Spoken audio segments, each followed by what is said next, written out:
नमस्कार किसान साथियों। किसान भाई, आज की वीडियो में हम जानेंगे गेहूं में पोटाश की हमें पूर्ति कब करनी चाहिए, पोटाश हमें कब डालना चाहिए, कौन सा पोटाश डालना चाहिए, कितनी मात्रा में डालना होता है, पोटाश डालने से हमें गेहूं में क्या क्या फ़ायदे मिलने वाले हैं, अगर हम नहीं डालते हैं तो हमें क्या नुकसान होता है। संपूर्ण जानकारी आज की हम इस छोटी सी वीडियो में आप सभी को देने वाले हैं। तो अगर आप सभी चैनल पर नए हैं या फिर पुराने हैं लेकिन अभी भी फार्मिंग विद SRJ चैनल को सब्सक्राइब नहीं किया है तो आप सभी से रिक्वेस्ट है, ज़्यादा से ज़्यादा मात्रा में किसान भाई चैनल को सब्सक्राइब करें। अभी न्यू चैनल है, सब्सक्राइब जरूर करें जिससे आपको आपकी फैमिली बढ़े, आपके सब्सक्राइबर भी बढ़ सके, हमारा चैनल भी बढ़ सके। तो चलिए वीडियो स्टार्ट करते हैं, जानते हैं पोटाश कब देना है, कौन सा पोटाश देना है। तो यहाँ पे हम MOP पोटाश की बात करने वाले हैं जिसका इस्तेमाल गेहूँ में आपको करना होता है।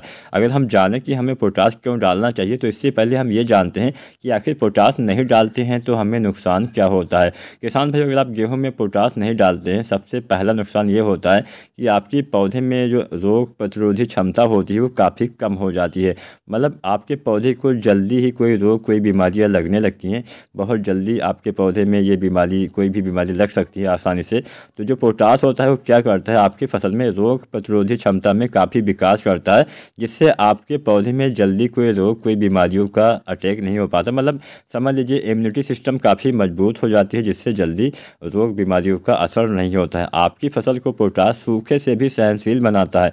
मतलब सूखे वाली कंडीशन बाई चांस आ गई तो भी आपके पौधे को उसको सहने की क्षमता प्रदान करता है। तो पोटाश सूखे के प्रति सहनशील भी आपके पौधे को बनाता है। इसके साथ पोटाश का एक अहम काम ये होता है कि आपके पौधे के तने को मजबूत करता है, तने में मोटाई लाता है जिससे आपकी फसलें गिरती नहीं हैं। कई बार ऐसा भी आपने देखा होगा कि आपकी फसलें गिर जाती हैं, चाहे गेहूँ हो, चाहे धान हो, चाहे सरसों, कोई भी ऐसी फसल हो जिसमें बालियाँ आती हैं, उसमें ये चांस ज़्यादा रहता है कि जब बाली या फिर दाने आ जाते हैं उसके बाद में, क्योंकि आपकी फसल पे जो भार है वो ज़्यादा हो जाता है बालियों की वजह से, तो आपकी फसलें अक्सर कमज़ोर तने की वजह से गिर जाती हैं। तो अगर आपका तना कमज़ोर रहेगा तो आपकी फसल गिर जाएगी। तो इसलिए आपको पोटाश का प्रयोग करना है जिससे तना भी मजबूत होता है। इसके साथ साथ पोटाश क्या करता है, इसके साथ साथ पोटाश बालियों की लंबाई भी बढ़ाता है, दाने के भराव में हेल्प करता है, फूल फल दाने बनने में, दाने के विकास में काफ़ी सहायता प्रदान करता है। कई बार आप देखते होंगे आपकी फसल काफ़ी अच्छी रहती है लेकिन बालियाँ छोटी निकलती हैं, बालियों की साइज़ कम रह जाती हैं, बालियों में दाने भी कम आते हैं। तो हो सकता है पोटाश की कमी से ही ऐसा हो रहा हो। तो पोटाश की पूर्ति किसान भाइयों, अगर आप चाहते हैं गेहूं में अच्छा और ज़्यादा उत्पादन लेना तो बिना पोटाश के कभी भी आप गेहूं में ज़्यादा पैदावार नहीं ले पाएंगे। तो चलिए जानते हैं आखिर हमें पोटाश कब कब देना चाहिए और साथ में हमें क्या दे सकते हैं। तो अगर हम पोटाश, MOP पोटाश की बात करें तो गेहूं की फसल में MOP पोटाश आपको लगभग 40 से लेकर 45 किलोग्राम डालना होता है प्रति एकड़ के हिसाब से। मतलब 1 एकड़ खेत में 40 से लेकर 45 किलोग्राम पोटाश पर्याप्त होता है जो MOP पोटाश आता है। तो अगर हम जानें कब हमें देना चाहिए, बहुत सारे किसान भाई ऐसा भी करते हैं कि बुआई के समय समस्त मात्रा यानी 40 या 45 किलोग्राम मात्रा बुआई के समय डाल देते हैं। लेकिन मैं यहाँ पे आपको काफ़ी अच्छा तरीका बताने वाला हूँ। अगर आप ऐसा अपनाते हैं तो आपको इसका लाभ ज़्यादा मिलने वाला है। तो आपको एक बार ना डालते हुए आपको अपने गेहूँ की फसल में इसका इस्तेमाल 2 भागों में करना है, 2 बार करना है। तो कौन से समय में आपको करना है ये भी आप जान लीजिए। किसान साथियों, पोटाश की यहाँ पर जो हम मात्रा डालेंगे वो 2 भागों में डालेंगे। पहली बार आपको लगभग 25 किलोग्राम पोटाश डालना चाहिए। MOP पोटाश 25 kg पहली बार आपको डालना होता है और पहली बार इसका इस्तेमाल बुआई के समय ही आपको कर देना चाहिए और सबसे बेहतर होता है। और मान लीजिए किसी भी कारणवश आप बुआई के समय पोटाश न डाल पाए हो तो पहले पानी पे भी आप पोटाश डाल सकते हैं। पहले पानी वाला ऑप्शनल है लेकिन बुआई के समय बेहतर रहेगा। फिर भी बहुत सारे किसान भाई जो नहीं डाल पाए हो, पहले पानी जब आप लगाते हैं तो उस समय भी आप पोटाश की पूर्ति कर सकते हैं, उस समय भी आप 25 किलोग्राम पोटाश डाल सकते हैं।